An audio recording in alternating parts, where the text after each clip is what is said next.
Vida através da morte, capítulo 7. Duas naturezas em conflito. Parte 1. Temos agora em detalhe aquilo de que fomos libertados no capítulo 6, e será impossível entender este capítulo se não tivermos em mente esta ordem. A verdade do capítulo 6 deve estar totalmente assimilada antes de tentarmos entender o capítulo 7. O apóstolo disse: porque o pecado não terá domínio sobre vós, pois não estáis debaixo da lei, mas debaixo da graça. Romanos 6,14. Esta é a afirmação muito importante. E o apóstolo agora explica como é que nós, isto é, aqueles que estavam sob a lei, fomos libertados. Em seguida, ele descreve a condição de uma alma vivificada debaixo da lei, antes de sua libertação. Isto ele explica de forma bem completa. E por fim, trata com gozo o tema da libertação, levando-nos ao capítulo 8. Portanto, em primeiro lugar, como foi que aqueles que estavam debaixo da lei foram libertados dela? Não sabeis vós, irmãos, pois que fala aos que sabem a lei, que a lei tem domínio sobre o homem por todo o tempo que vive. Romanos 7,1. Este fato demonstra a importância da verdade que já foi apresentada, a identificação com a morte de Cristo, considerando-nos mortos com Ele e vivos para Deus. Pois se aqueles que viviam debaixo dela continuassem a viver debaixo dela, seriam responsáveis por cumpri-la em cada jota e cada tio. Mateus 5,18. Caso contrário, ela os amaldiçoaria. Neste caso, o cristianismo não seria de nenhuma ajuda. O homem poderia continuar sob a maldição. A lei tinha domínio sobre um homem enquanto ele vivesse. Sua responsabilidade para com a lei só terminava na morte. A lei acerca do matrimônio prova isso. Somente a morte dissolve o vínculo de responsabilidade.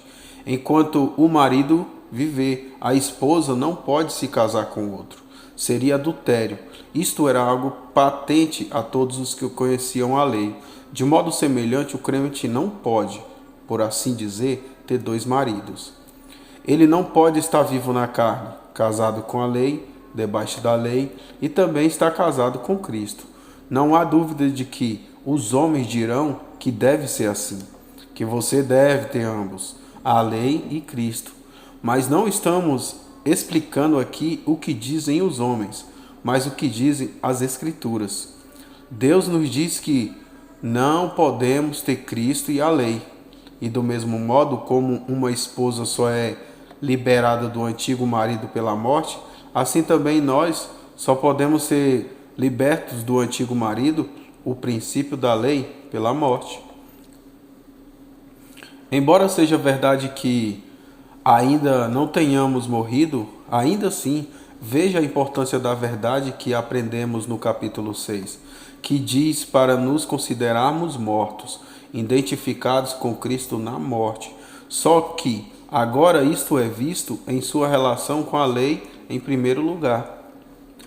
Assim, meus irmãos, também vós estáis mortos para a lei pelo corpo de Cristo, para que sejais de outro, daquele que ressuscitou de entre os mortos, a fim de que demos frutos para Deus. Romanos 7,4. Portanto, eles estavam mortos para a lei pelo corpo de Cristo, como se tivessem morrido de verdade. Passaram de sob o seu domínio para um estado completamente novo. Não tem mais nada a declarar ao antigo marido, mas entram em um novo parentesco, unidos a um novo marido, a um ressuscitado de entre os mortos, o próprio Cristo. Mas será que os grandes mestres não irão dizer a você se isto antinomianismo? Está morto para a lei, nada mais tem a ver com ela ou ela com você? Dirão que isto poderia levá-lo a produzir fruto para o pecado. Seria terrível, diriam eles. Mas o que é que Deus diz a este respeito? Ele diz que tudo isto é a fim de que demos frutos para Deus Isto está perfeitamente de acordo com o que foi apresentado antes, porque o pecado não terá domínio sobre vós, pois não estáis debaixo da lei, mas debaixo da graça. Romanos 6,14. Estar debaixo da lei é estar debaixo da sua maldição, pois todos provaram ser culpados. Romanos 3. Mas agora somos um com o Cristo ressuscitado, tendo todos os pecados perdoados e o pecado julgado, a fim de podermos dar fruto para Deus. Porque quando estávamos na carne, as paixões dos pecados que são pela lei obravam em nossos membros para andarem frutos para a morte. Romanos 7,5. Este versículo determina o caráter do ensino que se segue. Você não pode dizer quando estávamos na carne, a menos que tenha sido libertado daquele estado. Você não poderia dizer quando estávamos em Londres, a menos que tenha saído de lá. É muito importante entender isto. Com frequência, pergunta-se: será que esta parte do capítulo 7 trata-se da experiência apropriada a um cristão? Certamente que não, pois se fosse, não estaria dizendo quando estávamos na carne. Pode ser, como logo veremos, a experiência pela qual a maioria, se não todos os cristãos já passaram, mas costuma-se dizer que esta é a experiência de um inconverso. Tampouco pode ser isso, pois os inconversos não têm prazer na lei de Deus no homem interior. Romanos 7:22. Trata-se evidentemente da experiência de uma alma vivificada, nascida de Deus, uma nova criatura que se apraz na lei de Deus no homem interior, mas alguém que ainda continua debaixo da lei e ainda não aprendeu o que é libertação pela morte. O correto seria dizermos que a experiência descrita no versículo 5 ao 24 é a miserável experiência de uma pessoa nascida de Deus, se colocada debaixo da lei. E quando nos lembramos de quantos cristãos estão exatamente nesta condição, não é de se estranhar que tantos sintam-se tão miseráveis. Portanto, devemos entender que as palavras, porque quando estávamos na carne, significam quando estávamos na carne sobre o primeiro marido, a lei. A lei só pode se dirigir ao homem como estando vivo. Era assim que ela considerava o homem, ordenando e exigindo obediência, se fosse o caso de alguém sob ela, vivo na carne. Uma vez morto, todos os mandamentos e requisição cessam. Você não pode dizer a um homem morto para amar a Deus ou ao seu próximo, mas enquanto estiver vivo em uma natureza que só pode pecar, o mandamento só produz transgressão. A lei devia requerer justiça, mas como o homem não era justo, porém culpado, ela tornou-se assim um ministro de justiça e morte. Todavia, a porção do cristão é esta: considerar-se morto com respeito à carne, mas vivo para Deus, uma vida inteiramente nova proveniente de Deus.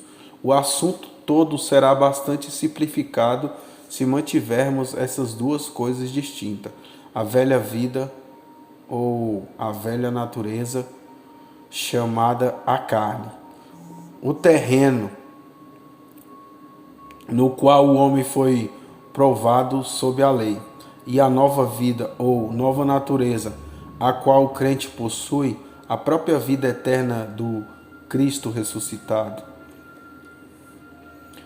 Vimos como fomos libertados da escravidão do pecado por estarmos mortos para um e vivos para o outro. Isto não quer dizer que o pecado está erradicado, mas que estamos mortos para ele. O versículo 6 trata agora deste mesmo princípio de morte e vida em ressurreição em Cristo, aplicado à questão da lei. Não é que a lei esteja morta ou abolida em si mesmo, mas nós estamos mortos para ela. Mas agora estamos livres da lei, pois morremos para aquilo em que estávamos retidos, para que sirvamos em novidade de espírito, e não na velhice da letra. Romanos 7,6. A lei efetivamente produziu toda essa experiência verdadeiramente miserável, mas agora estamos livres da lei. Será que você pode verdadeiramente dizer o mesmo? É da maior importância ter esta questão resolvida antes de examinarmos essa miséria da qual fomos libertados. Pela morte e ressurreição de Cristo, nós estamos não apenas completamente justificados de nossos pecados, mas passamos de uma condição de pecado e morte para uma condição inteiramente nova. Sim, uma nova criação de vida e justiça. Do que éramos para o que é Cristo. Em Adão nós estávamos em pecado e morte. Agora estamos unidos. Somos um com Cristo em ressurreição. Estamos onde Ele está e somos o que Ele é. Qual Ele é, somos nós também neste mundo. 1 João 4,17. Sua própria vida nos é comunicada. Isto é algo tão real para a fé agora, como será para a vista muito em breve. Uma nova criação em Cristo Jesus.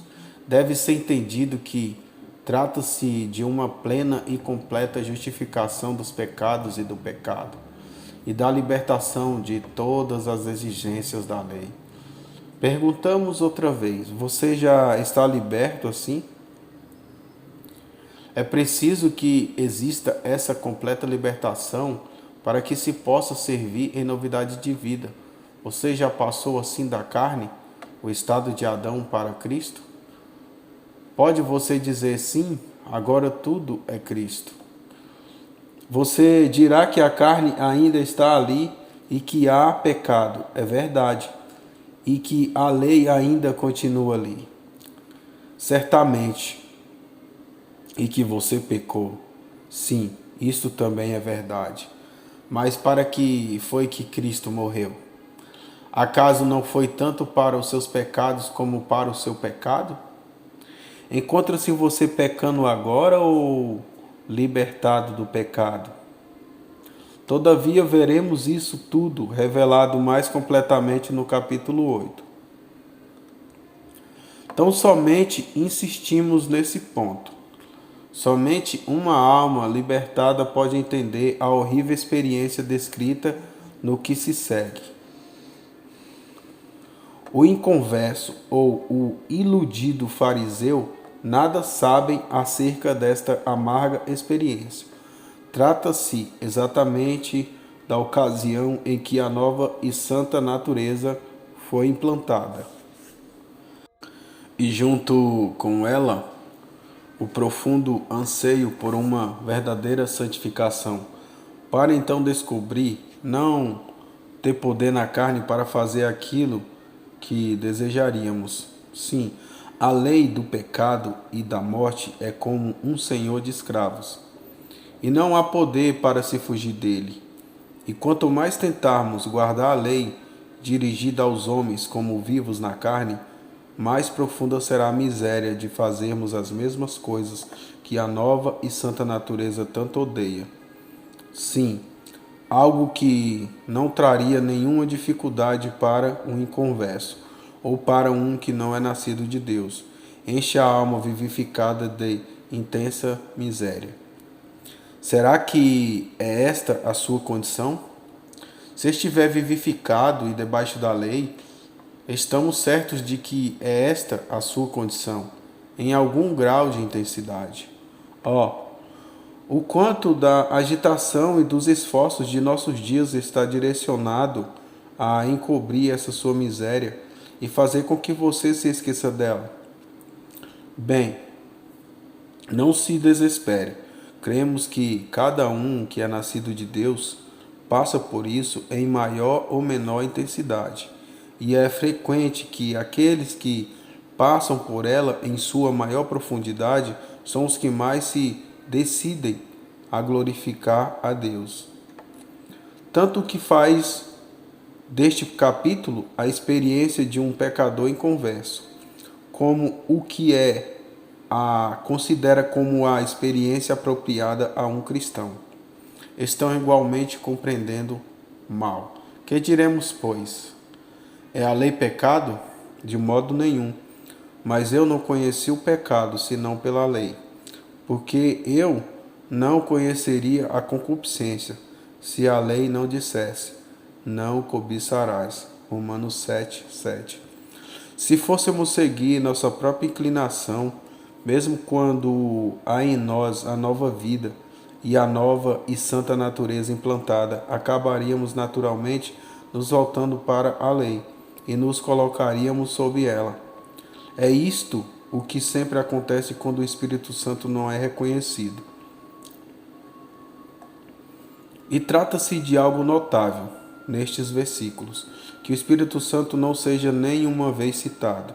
Como já dissemos, existe poucas pessoas que não estejam passando atualmente por essa experiência. E aquelas que já receberam libertação podem olhar para trás e ver o proveito que obtiveram desse exercício de coração. Chegamos ao fim da primeira parte do capítulo 7. Continuaremos na parte 2.